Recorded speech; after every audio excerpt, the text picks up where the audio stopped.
आज हम एक ऐसे सवाल पर बात करेंगे जो इस वक्त पूरी दुनिया के दिमाग में घूम रहा है। आर्टिफिशियल इंटेलिजेंस को मतलब एआई को कंट्रोल कैसे किया जाए। और मजे की बात यह है कि इस पूरी ग्लोबल बातचीत में इंडिया का रोल वो सबसे अहम होने वाला है। तो चलिए मुद्दे पर आते हैं। देखिए, असली प्रॉब्लम पता है क्या है? एआई। वो तो एक सुपरसोनिक जेट की स्पीड से भाग रहा है, और हम इंसान, हमारी सरकारें, हमारी पॉलिसीज वो बैलगाड़ी की रफ्तार से चल रही हैं। और ये जो स्पीड का गैप है ना, यही सबसे बड़ा खतरा है। और हाँ, ये कोई भविष्य की साइफाई फिल्म की कहानी नहीं है। ये ऐसे संकट खड़े कर सकता है जो महीनों या हफ्तों में नहीं, बल्कि मिनटों में, जी हाँ, मिनटों में हमारे सामने आ सकते हैं। चलिए 3 ऐसे ही डरावने सिनेरियोज देखते हैं कि हो क्या सकता है।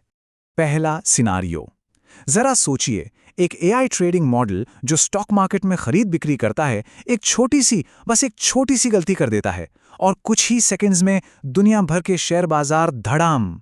जब तक कोई इंसान, कोई अधिकारी फोन उठा के दूसरे को कॉल करके पूछे कि भाई ये हो क्या रहा है, तब तक तो खरबों रुपए स्वाहा हो चुके होंगे।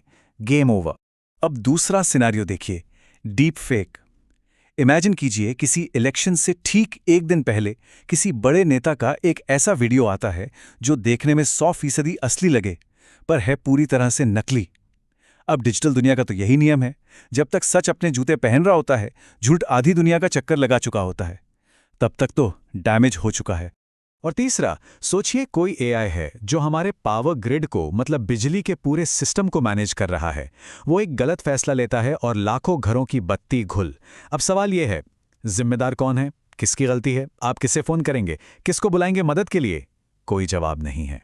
तो ये जो सिनेरियोज हैं, ये हमें एक बहुत बड़ी ग्लोबल बहस पर ले आते हैं।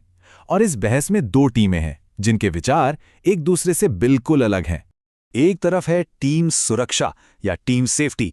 इसमें प्रोफेसर स्टुअर्ट रसल जैसे एक्सपर्ट्स हैं जिनका कहना है, रुको, पहले एआई को पूरी तरह से सेफ साबित करो, ठीक वैसे ही जैसे किसी दवाई या हवाई जहाज को मार्केट में लाने से पहले किया जाता है। इनका मानना है कि अगर एआई कोई गड़बड़ करे तो टेक कंपनियों की जिम्मेदारी होनी चाहिए। और दूसरी तरफ है टीम रफ्तार। ये लोग खासतौर पर डेवलपिंग देशों के लीडर्स कहते हैं कि अगर इतने नियम कानून बना दिए तो इनोवेशन का क्या होगा, हम तो रेस में पीछे रह जाएंगे। और उनका तर्क ये भी है कि अरे, इंसान तो हर रोज कार एक्सीडेंट करते हैं, एआई तो उनसे कहीं ज्यादा बेहतर है। तो क्या हमारे पास बस यही 2 रास्ते हैं? या तो सेफ रहो और धीमे चलो, या फिर तेजी से आगे बढ़ो और खतरा मोल लो। ये तो बड़ी मुश्किल चॉइस लगती है ना? पर शायद सवाल ही गलत है। इसका असली समाधान किसी एक को चुनने में नहीं है, बल्कि एक साथ मिलकर काम करने में है। देशों को साथ आना होगा, एक दूसरे पर भरोसा करना होगा और एक ऐसा सिस्टम बनाना होगा जो किसी भी बड़े संकट को उसके होने से पहले ही रोक सके। ताइवान की पूर्व डिजिटल मंत्री ऑड्रे टैंग ने इसके लिए 3 बड़े प्रैक्टिकल स्टेप सुझाए हैं। पहला, ट्रस्ट बनाओ, मतलब सरकार के ऑफिशियल वेरीफाइड चैनल होने चाहिए। सोचिए जैसे व्हाट्सएप पर ब्लूटिक होता है ना, वैसा कुछ, ताकि हमें पता हो कि कौन सी खबर असली है और कौन सी नकली। दूसरा, आम सहमति बनाओ।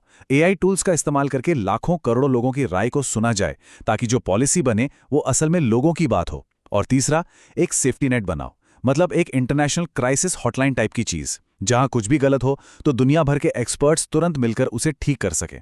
और यहीं पर भारत की भूमिका सबसे दिलचस्प हो जाती है। यही वो जगह है जहां इंडिया इस पूरी बातचीत को लीड कर सकता है। और देखिए, भारत यहां सच में शाइन करता है। दुनिया भर के एक्सपर्ट्स आज इंडिया के यूपीआई और आधार जैसे सिस्टम्स को देखकर हैरान हैं। वो कह रहे हैं, वाह, ये इन्होंने किया कैसे?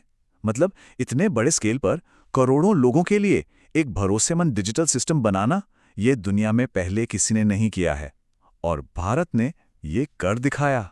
तो ठीक है, ये सब ग्लोबल बातें हो गईं, पर सबसे जरूरी सवाल, इसका हम पर, भारत के लोगों पर क्या असर पड़ेगा?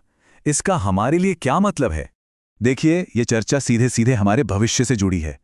जो स्टूडेंट्स हैं, उनके लिए एआई एथिसिस्ट या एआई पॉलिसी एडवाइजर जैसी एकदम नई करियर अपॉर्चुनिटीज खुल रही हैं। जो लोग जॉब कर रहे हैं, उनके लिए एआई टूल्स को समझना और इस्तेमाल करना करियर में आगे बढ़ने की चाबी है। और हमारे बिजनेस के लिए ये एक सुनहरा मौका है दुनिया को ये दिखाने का कि मेड इन इंडिया एआई का मतलब है भरोसेमंद एआई।